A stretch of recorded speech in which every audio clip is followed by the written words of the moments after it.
ঠিক 2 দিন আগে একটা ভালো সময় আমরা অতিবাহিত করলাম। তো এই অতিবাহিত পিছনে আমাদের রাজু এবং তার পরিবারকে ধন্যবাদ জানাই, যারা আমাদের জন্য অক্লান্ত পরিশ্রম করেছে। আর এখন রাজুর যে একটা অফিস আছে, রাজুর যে একটা টিম আছে, এট দ্য সেম টাইম তার পরিবারের মানুষগুলো আমার মনে হয় আগে যেভাবে জানতো, যেভাবে বুঝতো, এই অ্যাক্টিভিটির প্রেক্ষিতে মনে হয় আরেকটু নতুন করে চিন্তা করতে শিখছে না? ও রাজু আসলে গার্মেন্টসে চাকরি করে, বাট ওই গার্মেন্টসটা মনে হয় অনেক কোয়ালিটি সম্পন্ন। এই মানুষগুলো মনে হয় অত্যন্ত আন্তরিক।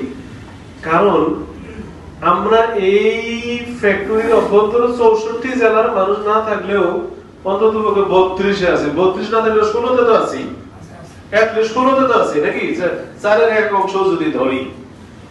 এই যে 16টা ডিস্ট্রিক্টের এতগুলো মানুষের সাথে রাজুর পাতিলের রান্না এই 16টা ডিস্ট্রিক্টের মানুষের রিজিকে যে জুটছে, এটা কিন্তু একান্তই আন্তরিকতা না থাকলে কিন্তু সেটা সম্ভব হতো না।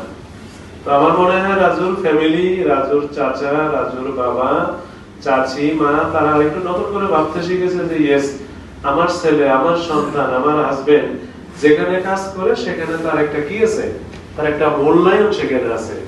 সে রাজু একজন এমপ্লয়ি হিসেবে ওই টিমের হয়তো বা কোনো ভ্যালু অ্যাড করে, যার প্রেক্ষিতেই আমাদের পাতিলের রান্না, আমাদের পাতিলের খাবার তার টিমের কে খাওয়াচ্ছে।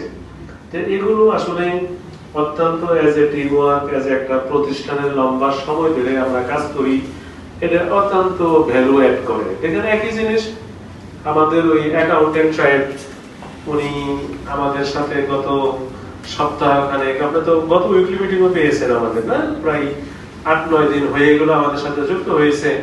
উনি হয়তো এই মুহূর্তে খেয়াল করতেছে যে ইয়েস, এখানে কিছু বেস্ট প্র্যাকটিস আছে, কিছু গুড প্র্যাকটিস আছে, তাই না? তো এগুলো আসলে জীবন চলার পথে আমাদের এই ধরনের আন্তরিকতাগুলো, এই ধরনের অ্যাক্টিভিটি গুলো, এগুলোই আমাদের থেকে যায়।